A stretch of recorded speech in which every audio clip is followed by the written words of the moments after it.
Hello, everybody. I am so excited that you're here to join me and these amazing, inspiring executive leaders. So we're going to go ahead and just wait a couple minutes as people start kind of rolling into the webinar. My name is Dawn Whitney. I'm the SVP of Client Engagement at Level Up.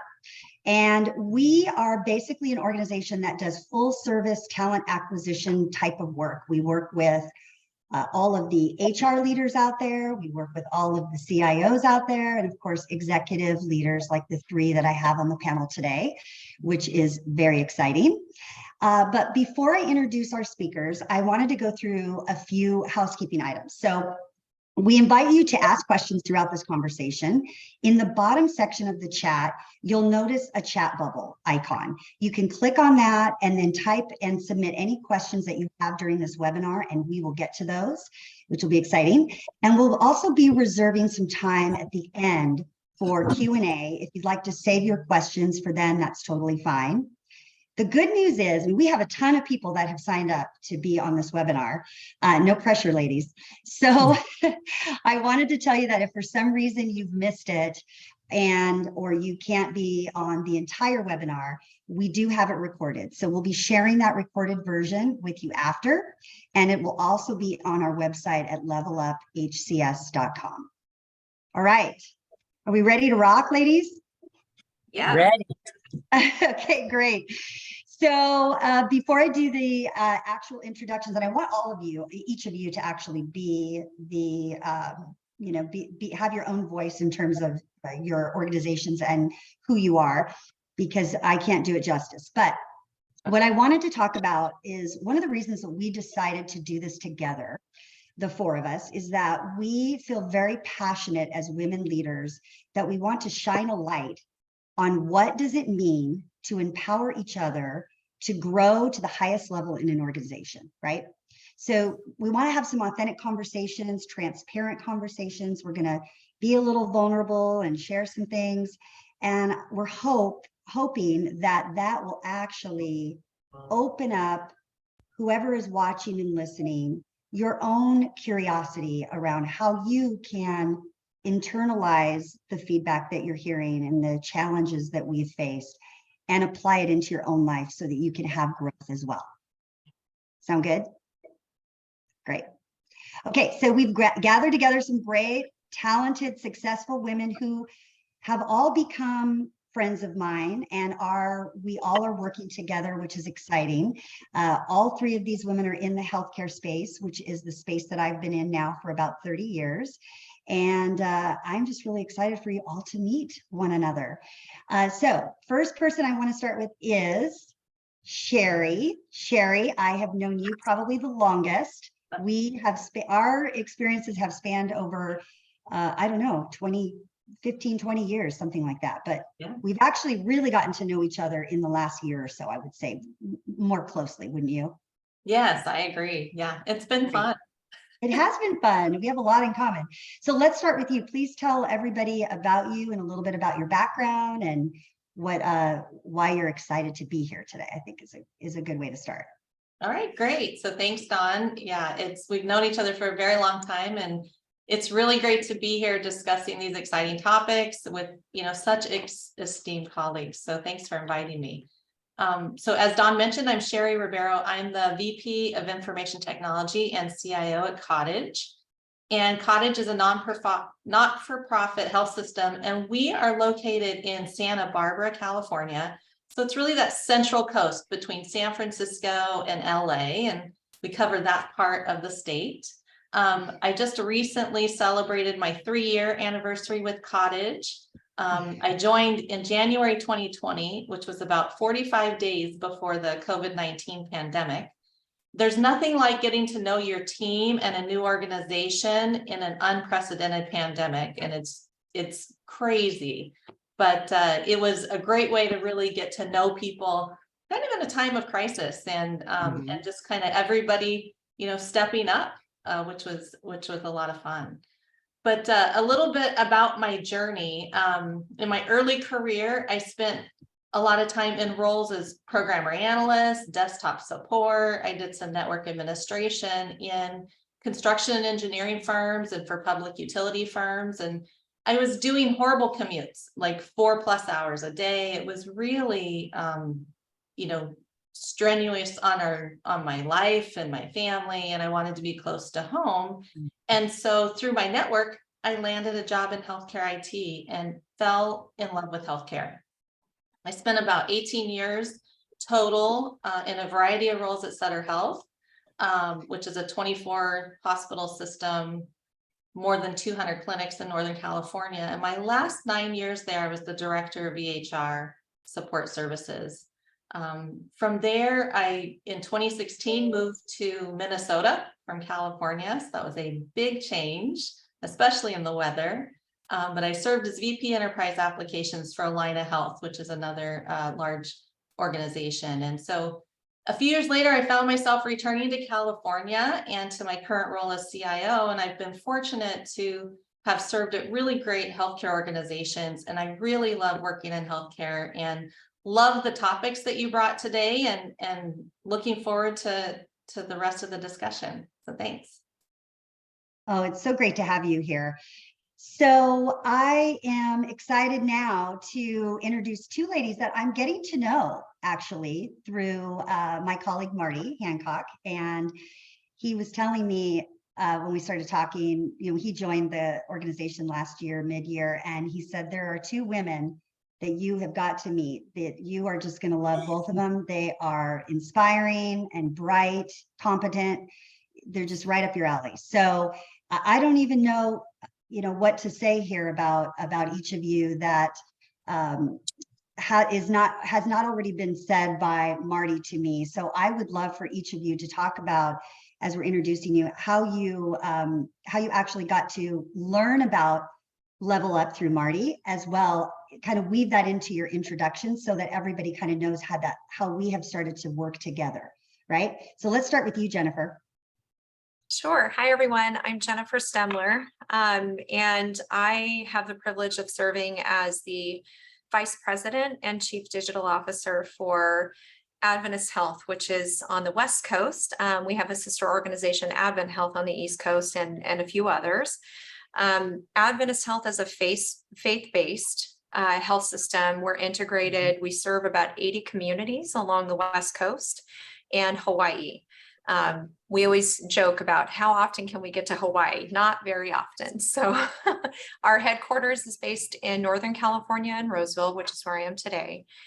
We serve, as I said, about 80 communities, and 23 of those, in those communities, we have about 23 hospitals and over 300 clinics, which gives us about 400 sites of care. The biggest thing for you to know, a little bit different from some others, is we do serve one of the largest rural health populations, and a lot of what we are tasked with every day in our healthcare delivery system is serving the underserved. So we do have a unique dynamic, which I'm sure many of those on today's call can identify with, either in their current state or in the past. My role, so I have responsibility. It's a new role. I've been at Adventist Health for the last almost 10 years now, and I met Marty along the way in my journey very early on, and that's where I had the opportunity to meet Lisa at a conference. So my role, I started, really my background has always been in healthcare IT. So it's all I've known, it's all I've loved. And I've kind of grown up in the space from my early days in college, started out at McKesson and worked there for 12 years and moved outside of that space and jumped into the healthcare delivery system when Adventist Health came to be in my life. I started as a project manager implementing a sepsis tool. So I started in clinical and really just had a love for clinical, and then quickly, I think fast tracked about 6 months, the organization realized, oh, I think you could do some other things. And I said, sure. So always hungry to learn and to try and to be, really just jump into what I can do next, because I do love the organization and their mission. And quickly turned into implementing ambulatory and our EHR in our 300 physician practices. So that was fun. That was quite a journey. I remember going through cornfields to physician offices and saying, guess what? We're here to replace your paper tools. And they just loved me. Just kidding. So I think it was a great journey. And that's actually where I met Marty with a lot of the work, and just really loved how honest and humble and what a relationship driven person he was, and just so instantly connected with him. And he had a great network that I was learning to grow in. So as my role changed, I continued to work in IT. So I had many roles within our IT organization till about 2 years ago. Adventist Health finally jumped on the journey of consumer and stood up a consumer vertical. So I stepped out of IT for a bit, stood up some consumer digital transformation work in small but mighty ways for Adventist Health. And then about 6 months ago, was approached to build the next. And could I really take what I've done in consumer, bring that into IT, take some synergies, and run all of IT. So I have the responsibility for IT for the health system and our consumer digital work and transformation there, as well as virtual care and innovation. So I've got an interesting scope, a little bit different than a traditional CIO, but I just say that's been my norm. I never take the straight and traditional route. So I'm sure we'll weave that in as we go along. I love that. And you know what I love about the stories so far is that both of you have started at the very bottom in terms of the type of role that entered you into the organization, and have moved up very quickly. I mean, really, when you think about it, you've both have been in the industry a very long time, but the roles that you've moved up have been significant. And it seems like this is going to be a great topic that we're going to be talking about today, because people want to know, how do you do that? Right? Can you do that? So Lisa, you're up. All right, thank you. Well, you'll hear more of the same from me in terms of moving up within the organization. I'm Lisa Grissom, and I'm the Vice President and Associate CIO at Stanford Medicine Children's Health. And I have been there for over 35 years.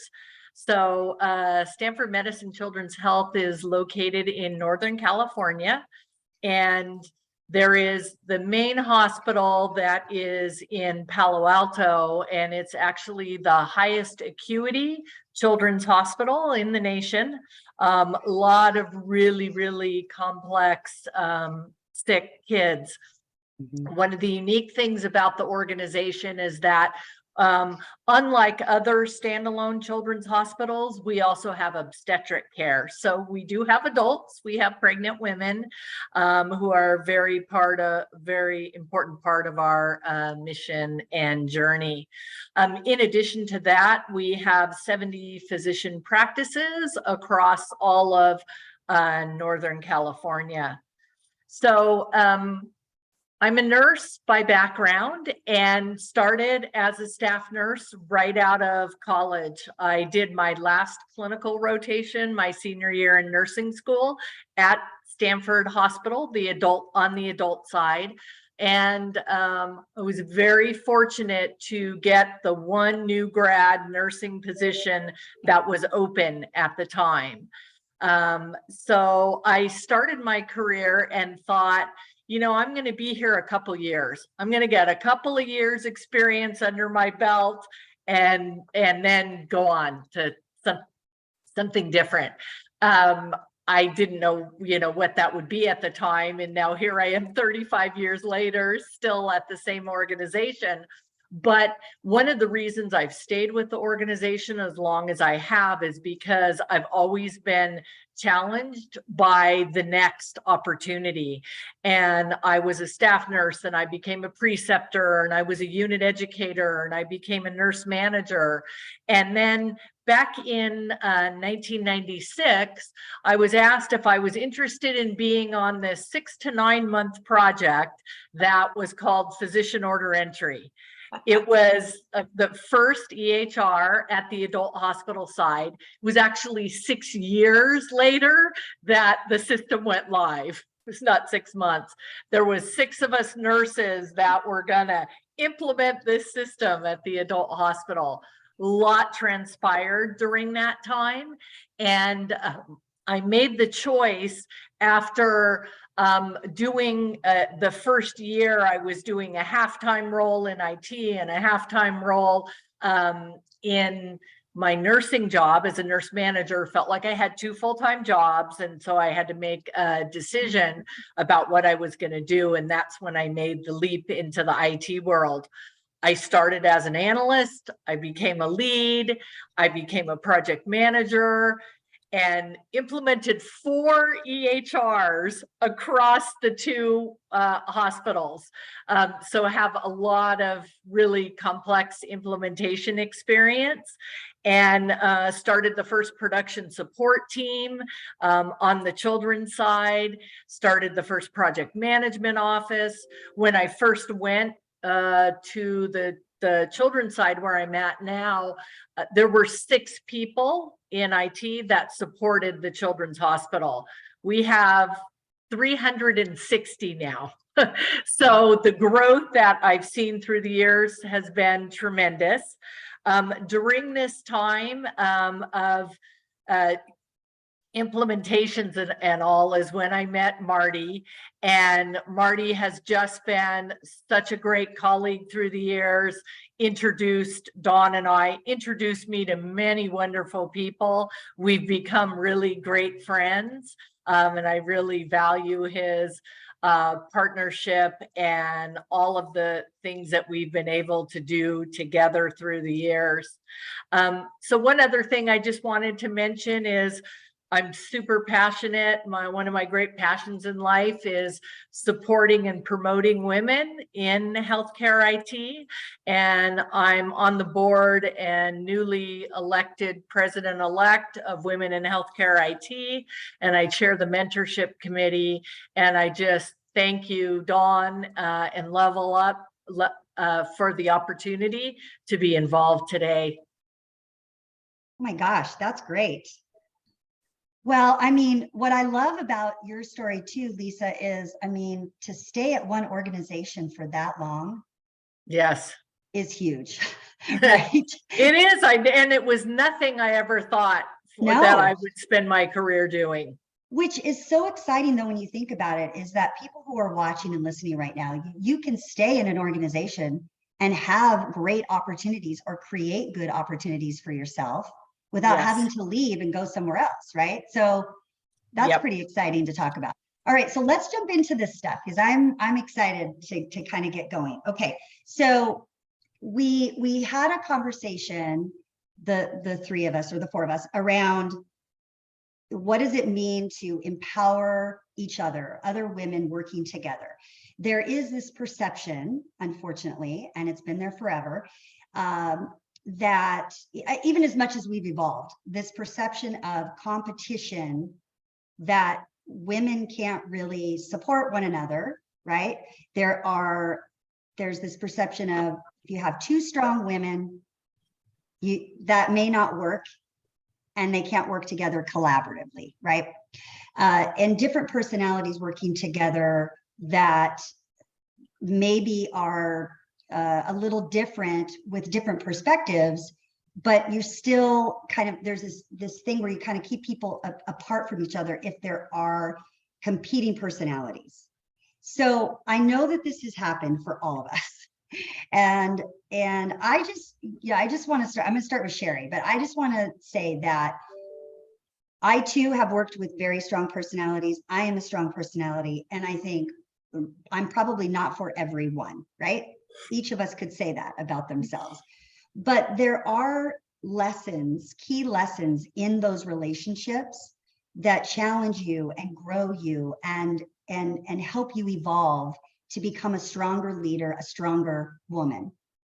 And you don't want to shy away from those opportunities. I almost run to the people in an organization that are different than me, that are challenging me, that maybe aren't quite sure about me, because I know I'm going to grow from that. Does that resonate with the 3 of you?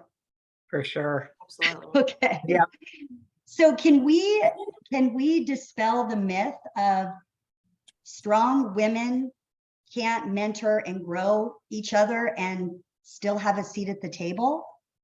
So let's start with you, Sherry. Give me your thoughts on that. Yeah, it's really interesting because I think now more than ever, you see women really supporting women, right? Mhm. And I think, 20 years ago, you didn't see that as much. But, I find a lot of joy in empowering other women, especially younger women who are just getting started in their careers.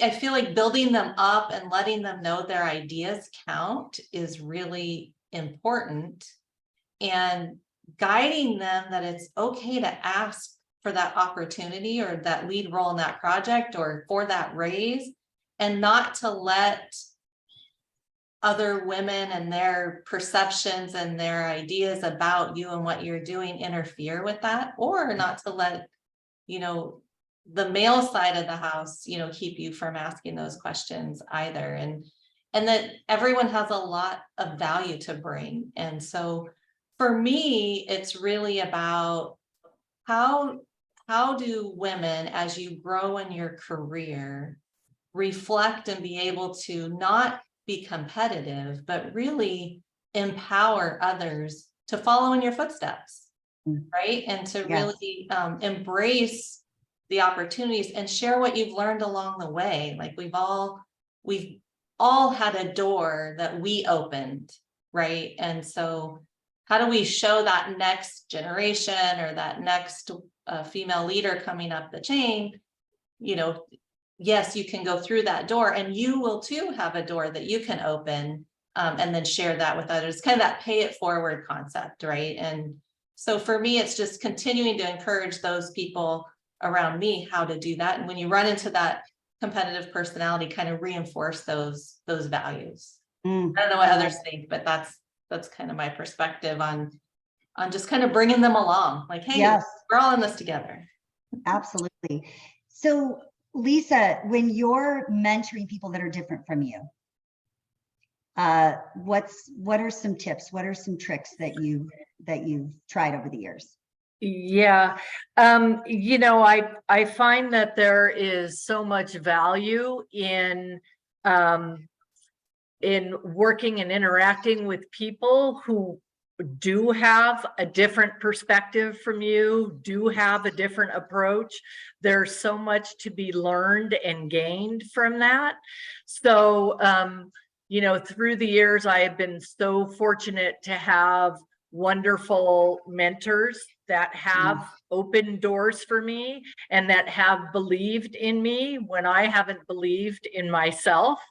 And I feel like, now's the time, like Sherry was saying, around paying it forward. Now's my time. And I haven't by any means achieved everything I want to achieve in my career. I still have a lot to go, but now is I place a really great emphasis on giving back and helping people, helping women, others that desire to grow and expand in their career. And what I have found the most valuable thing when mentoring somebody is to find the commonalities and the common grounds. People might be different, come from different perspectives, different backgrounds, have different experiences, but at the end of the day, we're all here desiring to improve ourselves and do better and feel like we're doing a good job and we're being successful at what we do. So finding that common ground can be a bond, even though you're very different people. Yes. Jennifer, this is a perfect segue to you. I would love to hear how men tie into this journey for mentorship and how they become allies, because they play a really important part in making sure that women are empowered and growing in an organization. Yeah, no, thank you, Dawn. And I love the perspectives that Sherry and Lisa shared. I learned just from listening to them every day. We all have had different stories that have landed us in the position that we're in and the journey that we're on. For me, I always felt like I needed to have a strong female leader because I was going to be a strong female leader. So it just makes cognitive sense that, well, you want to learn from someone that you want to emulate or be inspired by. I do think that's important. I mean, Lisa and Sherry and I are here because we're trying to do that for others in the organization. We all have learned from strong female leaders. But I do think that it's really important, and we will miss out on key perspectives and experiences without having that counterpart and having a male mentor. And for me, that really happened about 2 years ago. And that was part of my game changer in my story. And I think because I allowed for a different perspective to come in that would tell me what that, competing view was, and some of that, yes, we know you think you're an imposter, but you're not, and this is how you overcome that. I think that person for me was foundational in making me feel like I was meant to be there, and how to overcome those perspectives, because he knew that those were there, and he was bound and determined that those weren't going to stop me. And so he was an advocate. And I think, and he was more senior than me and part of our executive team. And I think that was a game changer for me, because it really taught me to it's okay and encouraged to be authentic. And B, being genuine and showing up in the room with who you really are, and being really good at just who you are, not who you want to be influenced by, was like, oh, I didn't know that. Okay, then I'm going to go do that. And I think believing in yourself. And I think he really taught me to believe in myself. And I think the whole concept, he taught me this thing that I'm sure it's not, he would never take pride of authorship, but the concept of powering with instead of powering over, and being able to build your team to come with you rather than coming over the top, as we all have experienced by other leaders around us with you must do, and so I'm going to come over the top. But really, how much better does it work when we power with and come alongside of a colleague, whether that be male or female, and really build something together? So that has stayed with me, and that came from just getting a different perspective. Wow. Okay, so you just described, and this is a perfect segue, you just described the journey for you with the imposter syndrome, which is something we want to talk about. And it was really interesting because when I was talking with some other women executives about this webinar, that a couple that wanted to join us and couldn't, when I mentioned imposter syndrome, it was like, oh yes, right. And you all three did the same thing. Okay. So let's talk a little bit about the imposter syndrome. I think it's universal. It's not just for women. We all have experienced it, men and women, but the imposter syndrome is legitimately a psychological phenomenon in which you feel like you don't deserve X, right? The accomplishments that you have done are not really valued or seen where you think they should be, because you're telling a story and you have a narrative in your mind around limiting beliefs that you may not be good enough than the next person. And you kind of touched a little bit on it, Jennifer, around comparing and contrasting yourself to someone else versus showing up uniquely and transparently in a meeting or in some kind of a project that you're working on with other colleagues where you are truly just yourself. So this imposter syndrome is a big deal, and it impacts us in every facet of our life, not just for work. So let's talk a little bit about this and let's get into it. I want to know, have you experienced it? And I really want to hear from people who are watching and listening right now. If you have any questions for the panelists on this, I would love it, or any input at all. Let's talk about what's happened for you and how did you overcome it? Are you still working through it? Was there a defining moment like Jennifer's where you realized, like, no, I actually belong here. I have something good to say. I can add value just as much as the next person can. It's just maybe different value. So let's start. Lisa, you're up. Oh, yes, absolutely. I have experienced it, definitely. And I I'm still a work in progress in we this all are. regards. As a matter of fact, ironically enough, I had a little bit of imposter syndrome, knowing that we were going to be speaking today about imposter syndrome. Now, I know that sounds weird, but I was, my thoughts were, well, I'm not an expert on imposter syndrome. What possibly would people want to hear from me about? And, something that has helped me through the years with this is the whole notion of being the expert, the know-all and the be-all versus being a guide. And being a guide is more like you have things to offer because you've experienced things and you have some lessons learned and you can share that, as we're doing today. I'm not an expert on imposter syndrome. I don't have it all figured out. I still experience it, but yet I can help guide those that are on the call today by just what I've been through and my experiences.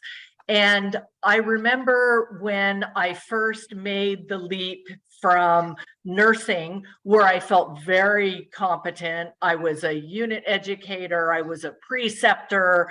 Every new grad practically on the unit I worked on, I had trained them, to taking on a role in IT. And I remember sitting in meetings, like looking around thinking, I don't know what anybody is talking about. I sure hope that they don't figure out that I don't know anything and I don't belong here.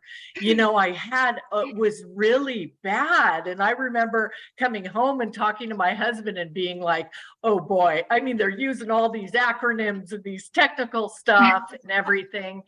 And, looking back on it now, I can reflect on and say, I was meant to be in that meeting for a different purpose than the other people in that meeting.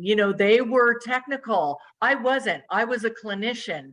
The fact that I was a nurse and I was a clinician was the value that I brought to that meeting. Yep. And that was why I was there. And that was if I wish I had, been able to tap into that. So, my words of wisdom would be, to take that opportunity when you're getting that feeling of like, oh, I don't belong, is what uniquely do you bring to the situation? Because someone thought you had something and invited you to be there. So see if you can tap into that.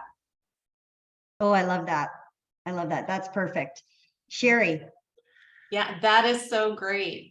Just really great context for imposter syndrome. And, I would say I've experienced it a lot as well throughout my career.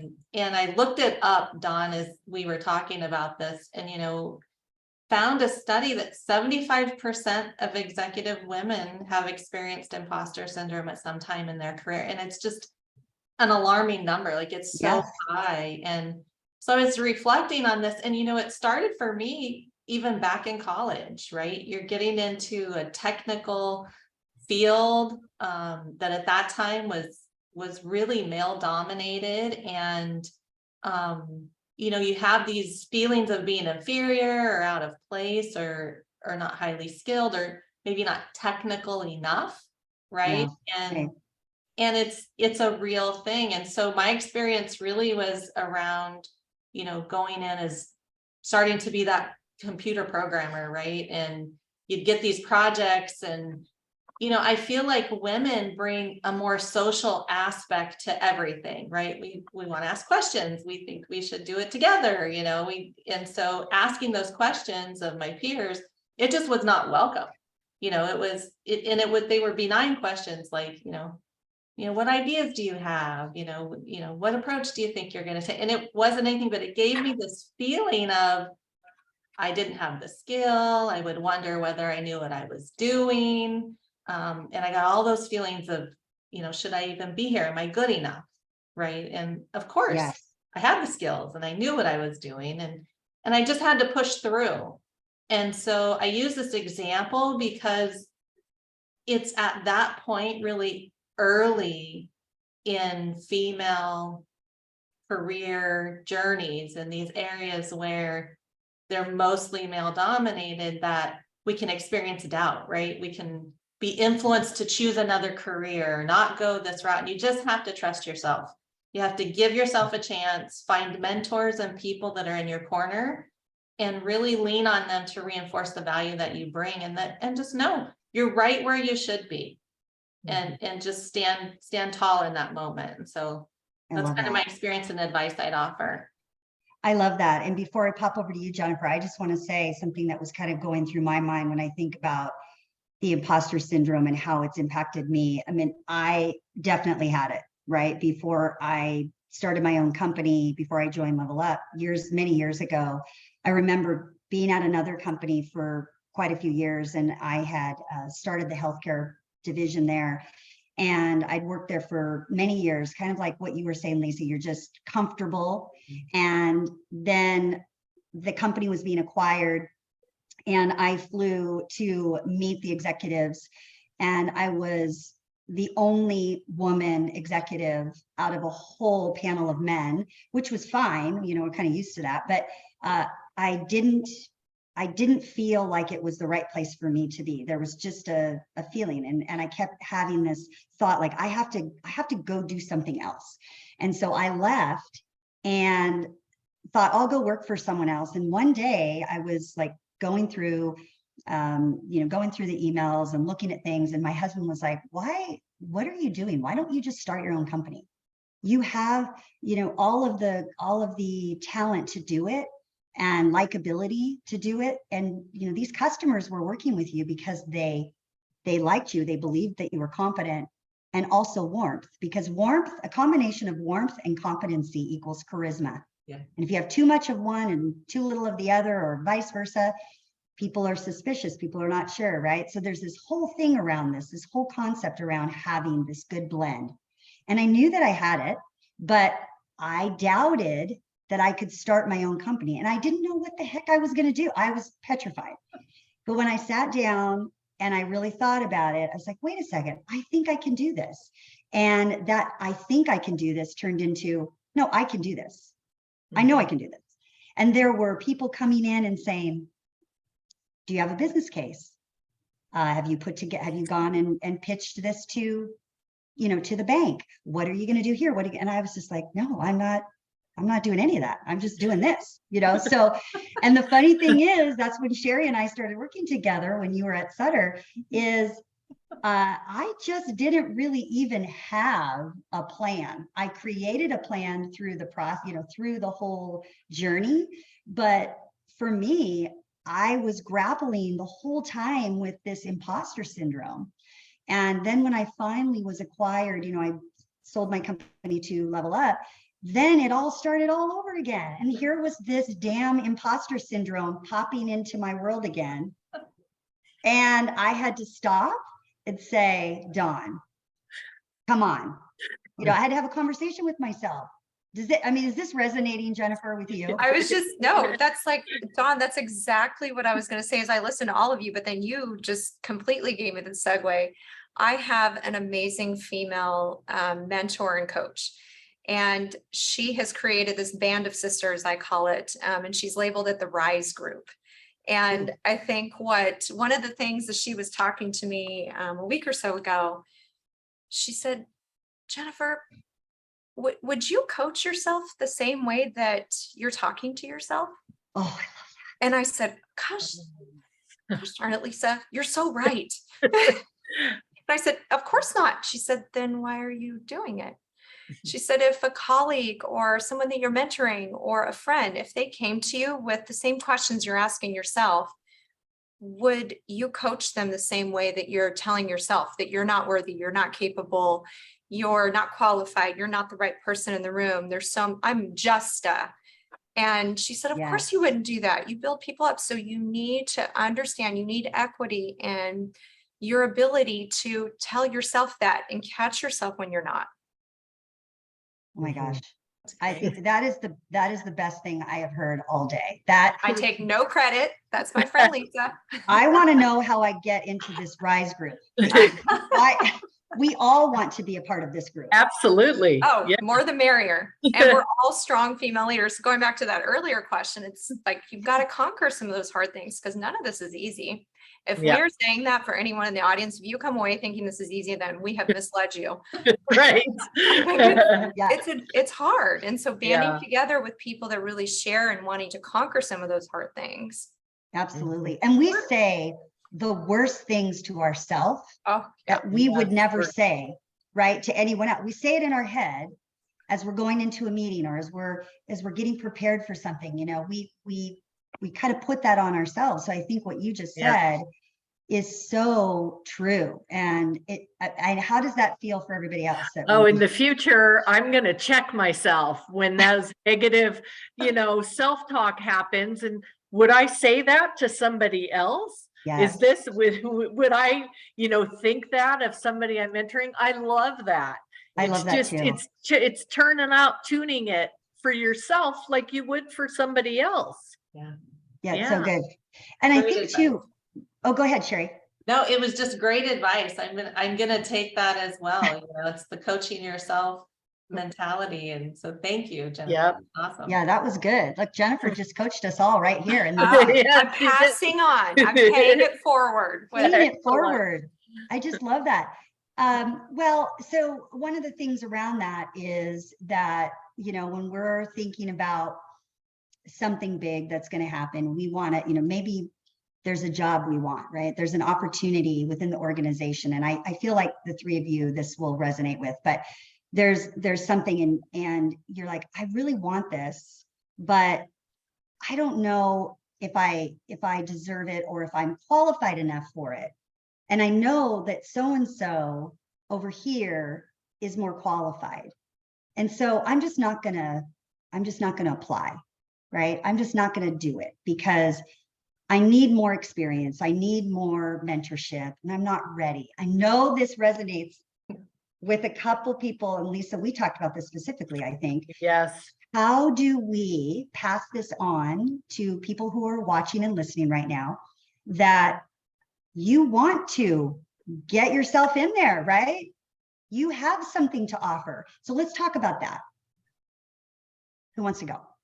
Yeah, I'll start. I think we all want, I know I did, these prescribed steps for, okay, how do I become a good leader? How do I become a great leader? What class can I take? What can I do?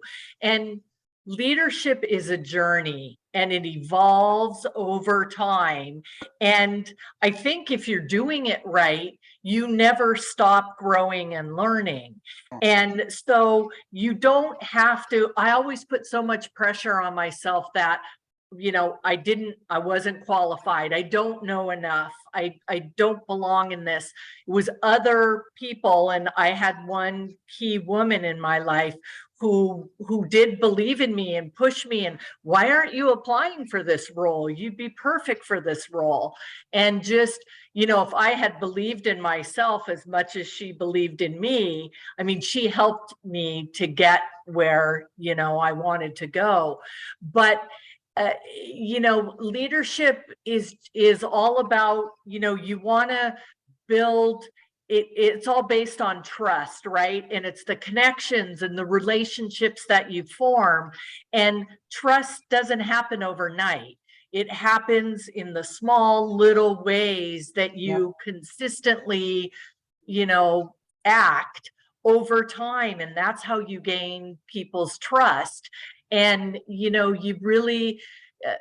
I really have approached it from a lifelong learner perspective that, I'm going to make mistakes, maybe, hopefully not the same mistakes over again. You're going to make mistakes. It's okay to make mistakes. That's how you learn and you grow. I was always so hard on myself when I'd have an interaction or a meeting or whatever. And I would come out and say, oh, I forgot to say this. I didn't do that. I shouldn't have acted like this, or I should have responded this way. Yep. That's how you learn and grow, and you're not going to get it right every time. And it's more about just taking those lessons lessons learned, and not having the goal of being the greatest leader there ever was, but just being the best you can be in any given moment. Yes. Yes, we have to stop beating ourselves up on these things, Yeah. right? I mean, Yeah. if you start to have that thought, you can choose another thought. Yep. So that's what I Yep. do. If I start to go into this, okay, so I'm going to give you an example. 10 minutes before this call, I couldn't find my microphone. You know that I love my microphone. Okay. And I was frantic and I was on another call and I was just like, oh my gosh, I gotta do this. I gotta find this. And I had to stop for a second and just say, you know what? It is not that big a deal that you don't have your Yes. microphone. Everyone can hear you fine, right? I'm going to choose a different thought. And the thought is, this webinar is going to be amazing because we're going to be talking about things that people really want to hear about. They want to know about. They're thinking it secretly and they're not talking about it. And when we jump in and talk about things that, you know, how we can better, I guess, empower ourselves to feel good about one another, or about ourselves rather, then that in turn helps grow and empower and inspire people to want to be that too, right? Yep. So that was more important than the microphone. But I will tell you, I have some really good people that are chiming in right now, and I want to just go to that. So Susan's asking, what are your suggestions for handling other women in the workplace who do not support you and you have to work with? Oh, Susan, oh boy. We understand this one, sister. Okay, who wants to take that? Sherry? Yeah, sure. You know, we've all faced this, right? At one time or another, it's one of those things. And I think there's a couple things. One is kind of being vulnerable and throwing, you know, offering up yourself first, like, you know, just opening up, maybe sharing something about yourself. Try to get in a neutral setting that's not the office. Maybe, you know, go somewhere if you can, and just offer something up about yourself and start to open up and win that person over. The other thing you could do is like get other colleagues around you that are supportive of you to maybe join you and kind of help build that rapport and that relationship. Because a lot of times it's not intentional, I don't think. I mean, maybe occasionally, but a lot of times it's not intentional, and it's just people either see things from a different perspective, don't speak the same language. And I think, Lisa, you were kind of saying that earlier. You know, I walked into this IT world and they're speaking in this language I don't understand, right? And sometimes that's it. And just really taking a look at that situation and then reflecting and saying, how do I change myself or my approach? And are there things I can do that'll help bridge that relationship a little more and get other allies around you? I think that's the best approach that I've used in the past. And it's really just that vulnerability. I think just saying, hey, you know, sharing something about yourself, or just saying, is there something, you know, I can help you with, and offering help. I really like that. Different Jennifer, strategies. You got to come from different angles. yes, Yeah. absolutely. Jennifer, I know you have something to say on this. Yeah, I think, well, what Sherry said, spot on. Vulnerability goes a long way. Vulnerability, authenticity. Boy, oh boy, have I seen that play out in my own world. As just changing how people interact with you and how they perceive you. If that strong leader, and we've all had it, I've had it, a few faces popped into my head when that question came up. And I think back to, that hurt, that felt so rough back then. And you just beat yourself up. You think, oh, it's me, it's the way that I'm approaching it. And you want to immediately jump to what can I do differently? I think sometimes it's really important to understand where they're coming from. So that old adage of putting yourself in their shoes, that probably is coming from somewhere that they've had scarred in their past, that you just remind them of, or you think of. And I think you're never probably going to change that.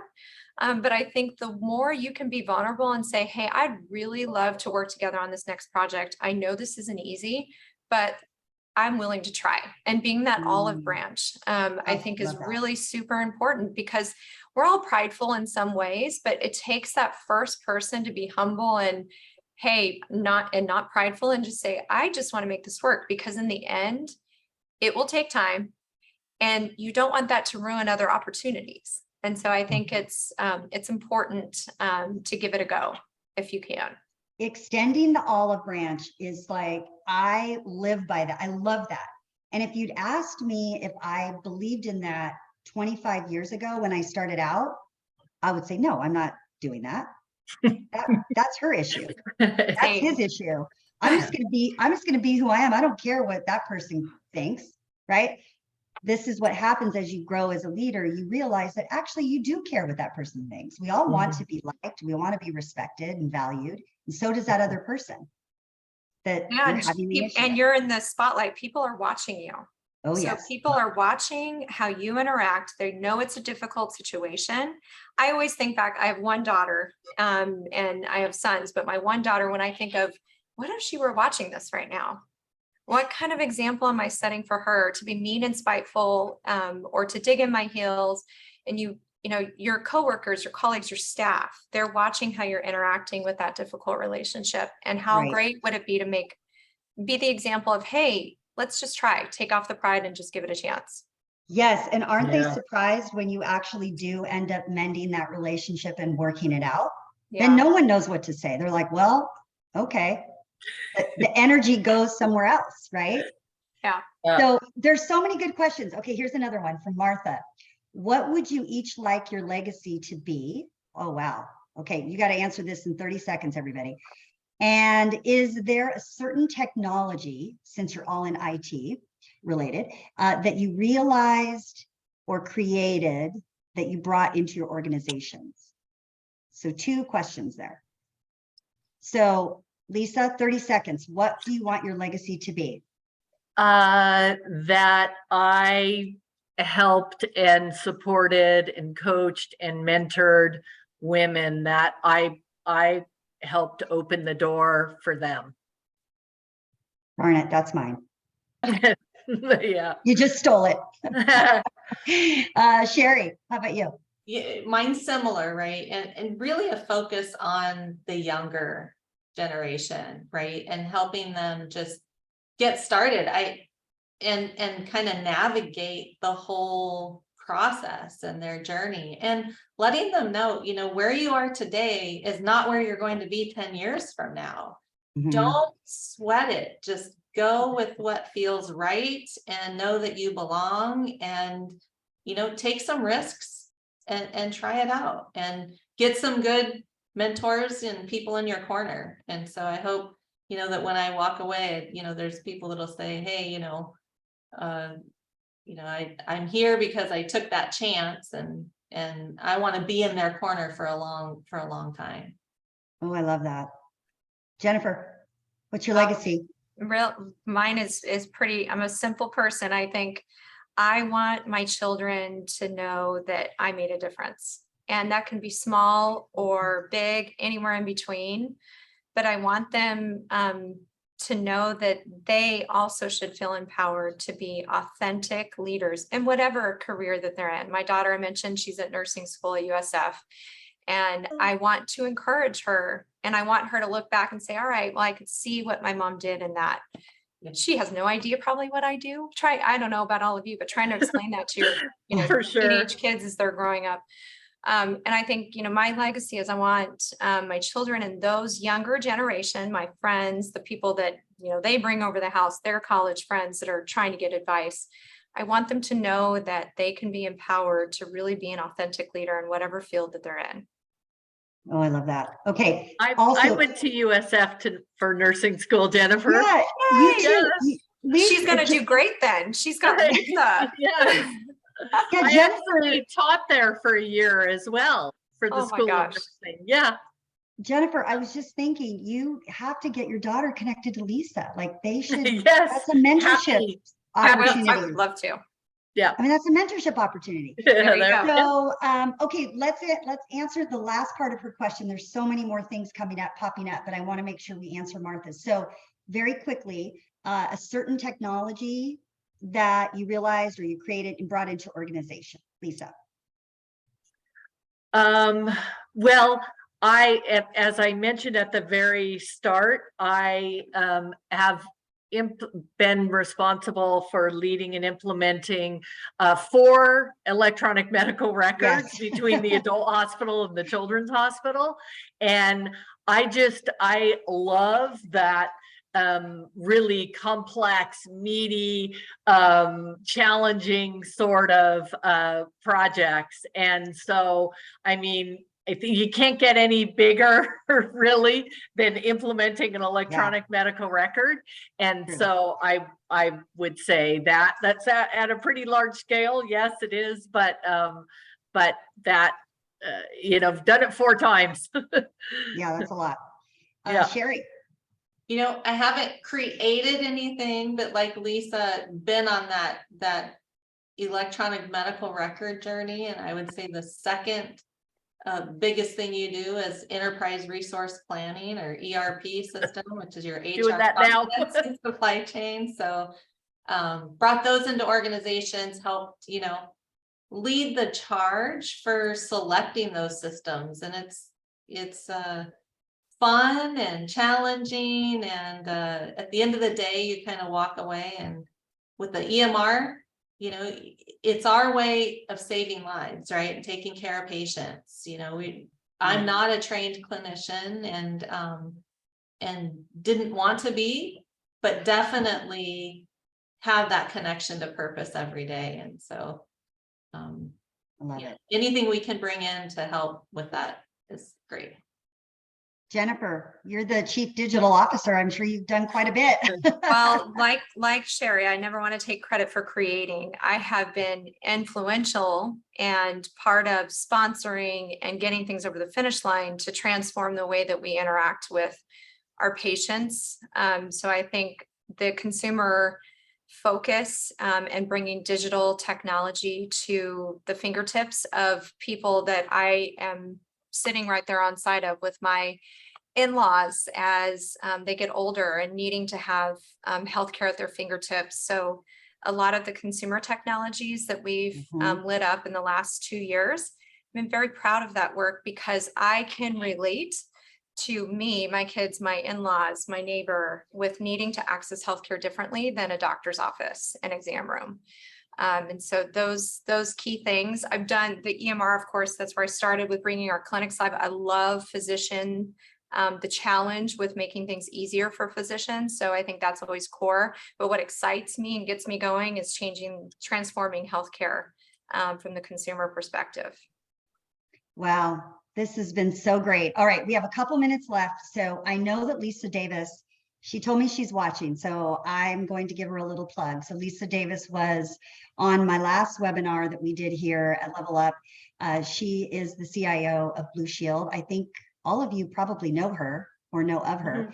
Yeah. And one of the pieces that she brought to the call last time that I wanted to end this call with, and if we have a second, everybody can chime in, but she talked about building a board of directors, building yourself a board of directors as you are becoming, working your way through the ranks of the organization and kind of keeping your eye on what you want to become, which I think is just such a great concept. And that's how you build the people around you and pull them in. She talked about having 3 concentric circles. So you have an operational network, which are the people that you surround yourself with every day that you work with to get your job done. The second circle is your development network. So those are the people that, you can talk to and say, here's where I want to be in 2 years. That might be your daughter, Jennifer, working with Lisa, right? How do you set up coffee chats and expand your network on what really interests you? And then the third circle is your strategic network, which is what are your career aspirations and goals? And how do you build a network of strategic influencers? How do you get on a podcast? And how do you ask to be on a get to be on a webinar? So those 3 circles, I think, are so key to kind of summarizing this mentorship and empowerment of women in leadership on this call. And I don't know if anybody has anything to add to that, but if you do, let's say it before we sign off. I think those are amazing. I would Yes. add one thing, and it's just that circle that keeps you grounded.